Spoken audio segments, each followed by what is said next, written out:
Hi all, welcome back to my channel and our traveling adventures. On December 17th, we spent the day at the Merritt National Wildlife Refuge, where we visited Playalinda Beach, hoping to see a SpaceX rocket launch, walked the nature boardwalk at the Wildlife Refuge Visitor Center, drove the loop at Black Point Wildlife Drive, and even had time left over to kayak at Haulover Canal.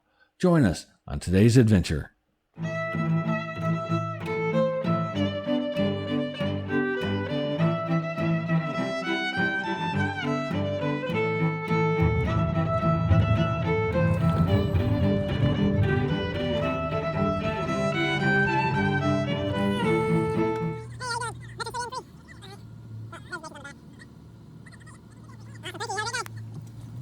Hi guys, welcome back to the channel. We're at Playalinda Beach. We're waiting for the SpaceX launch. It's supposed to go off at 9:45. The window is from 9 to 12.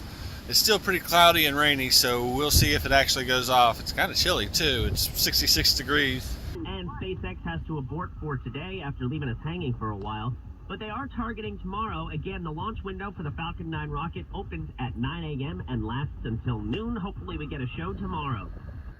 With the rocket launch canceled, we decided to explore a little bit of Playalinda Beach, which is located inside the Canaveral National Seashore, one of America's national parks. It's 24 miles of undeveloped beach, known for its serene environment and pristine shoreline.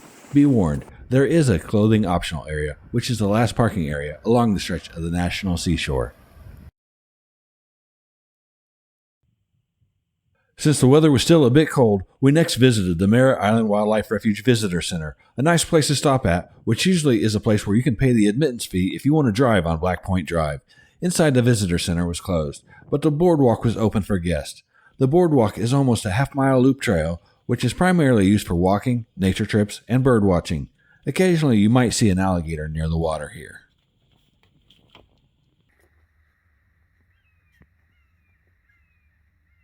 The Merritt Island National Wildlife Refuge was established in 1963 as an overlay to NASA's Kennedy Space Center. Consisting of 140,000 acres, the refuge provides a wide variety of habitats, which provide habitat for more than 1,500 species of plants and animals. As you walk the boardwalk, you'll see placards identifying certain vegetation and animals you might encounter at the Wildlife Refuge. Walking along the boardwalk, you might feel lost, like civilization is miles away. However, as long as you keep to the trail, you'll find your way back and maybe learn something along the way. The Visitor Center is a place we like to stop at from time to time because of its peaceful environment. I would highly recommend this destination to anyone visiting the area.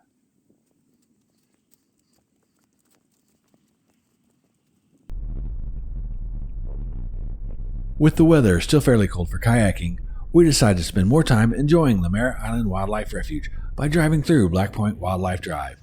The 7-mile one-way drive follows a dike road around several shallow marsh impoundments and through the pine flatwoods. This provides an excellent place to see waterfowl, wading birds, shorebirds, and birds of prey. The driving time is approximately 40 minutes, but can take longer. There is a $10 fee per vehicle, and this place is perfect for the bird lovers, although birds aren't the only animals you'll see if you keep a good lookout.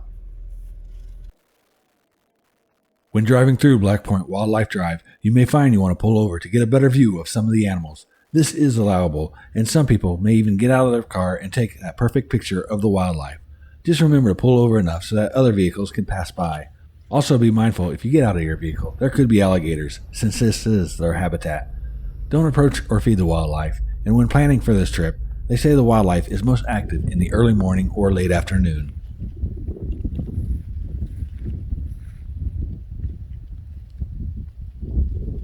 After visiting Black Point Drive, we drove over to Peacock Pocket, a place we've kayaked before. We were hoping that we might find an alligator sunning itself by the canal along the side of the road. Here, alligator, gator, gator, gator, gator. Here, alligator, gator, gator, gator, gator. As soon as you turn around, you'll see what I'm talking about. Oh my goodness. I gotta turn around. When we reached the area we generally launch our kayaks from at Peacock Pocket, I saw all these bones on the shoreline. I turned the car around and got out to get a better look. They were the remains from a dead manatee. I had never run across a dead manatee before, but I recall from when I was young that if you find an injured or dead manatee, you should call the Florida Wildlife Commission. I called them and gave them the location, time, and any information that I had. A marine biologist working for the FWC called me back and let me know they were already aware of this carcass and asked that I send any photos that I may have taken to her. Finally, as the sun started to shine, we drove over to Haulover Canal to put our kayaks in the water. It's still been a fairly cold day, but we wanted to finish out the day with a kayak trip, even if it was a short one, since we usually have some great dolphin sightings along this man-made channel, which connects the Indian River to Mosquito Lagoon. This would be the perfect location to end our day at the Merritt Island Wildlife Refuge.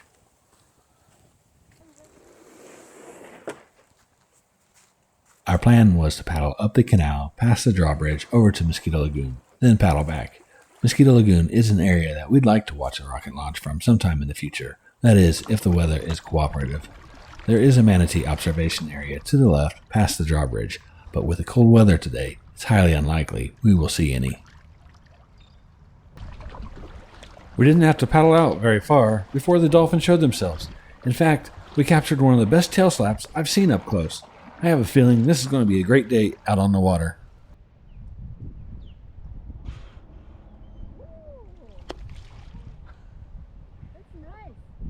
Yeah.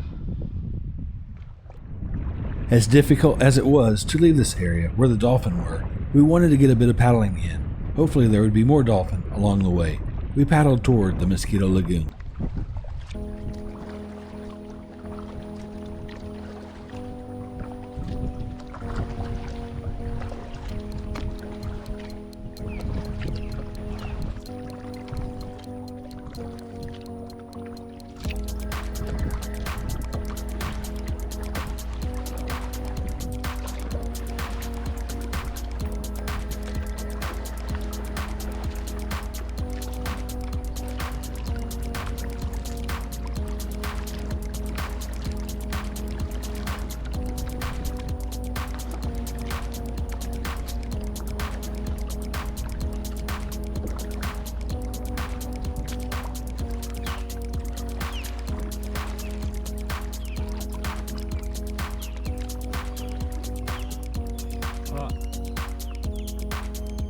Here? Where? Oh, there he is. I told you there's our friend.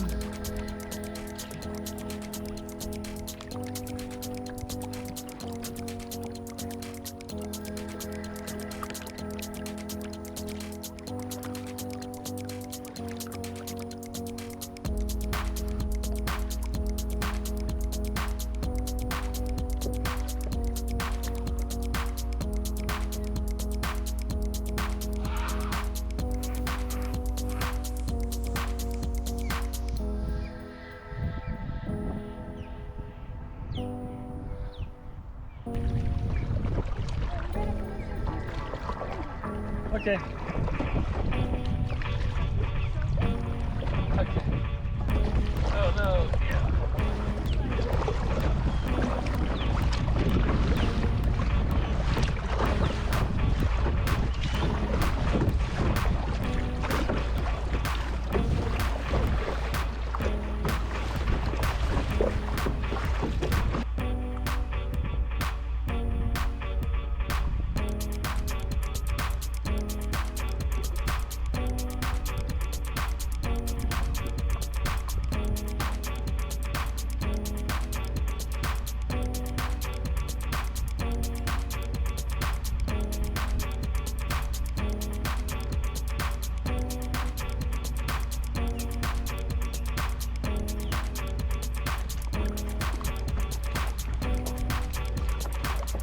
Turn it around. I'll put it past there.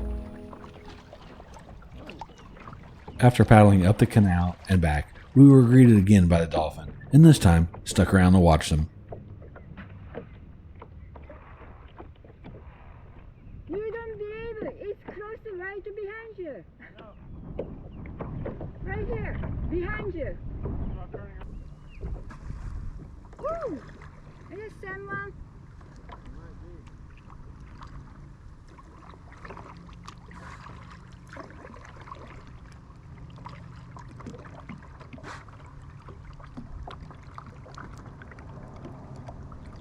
It's one in the same spot.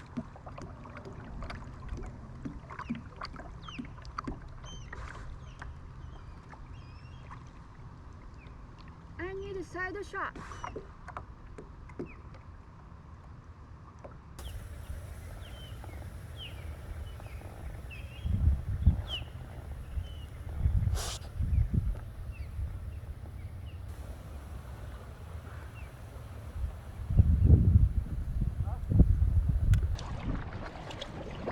After enjoying some time watching the dolphin surface, we paddled on toward the Indian River. We wanted to make sure our kayaks touched both bodies of water this canal connects. I'm just saying there's a big temperature difference between the wind and no wind.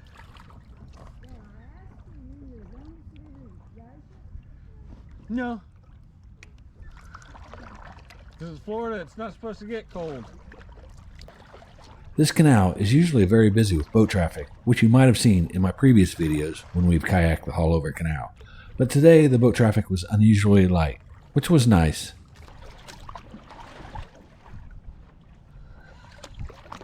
After touching both the Mosquito Lagoon and Indian River, it was time to head back to the launch point. The canal sits just south of an old town named Allenhurst. The town was demolished and residents were forced to move after the building of the Kennedy Space Center. Since we had time, we wanted to explore some of that area today as well. Just as we pulled our kayaks onto shore, we saw a truck pulling this large item across the bridge. I have no idea what it was, but it was huge. So I managed to drop my cell phone, not in the water, but instead of in this hole with that has this, I dropped it down here. So now my phone is somewhere inside of there, and I've got to fish it out.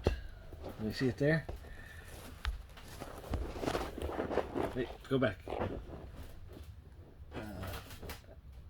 Oh yeah, there it is, right there at the very back. Okay, let's see if we can't get this out.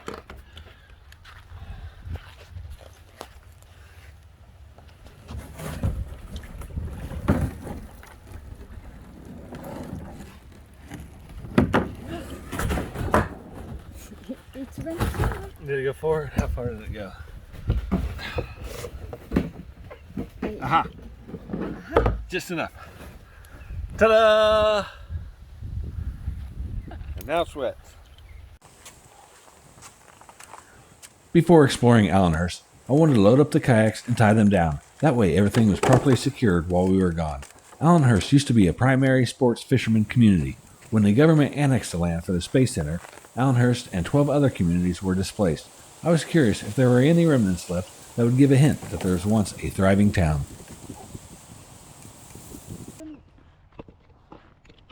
There was a well-worn trail to follow that would lead us back to where I had heard the town was. It wasn't too far of a walk to get back to an area with wide open space that looked like it might have once been a road. There was very little information to be found about this town on the internet. It would appear this town is almost all but forgotten. There were no buildings, no foundations. I'm surprised the area wasn't more overgrown than this. If you happen to know anything about this or the other communities lost to the space program, leave a comment below. This is a nice area back here. Well, except for the trash. You can identify it, right? No. Somebody did. It's shaped though. Yeah, it's definitely shaped.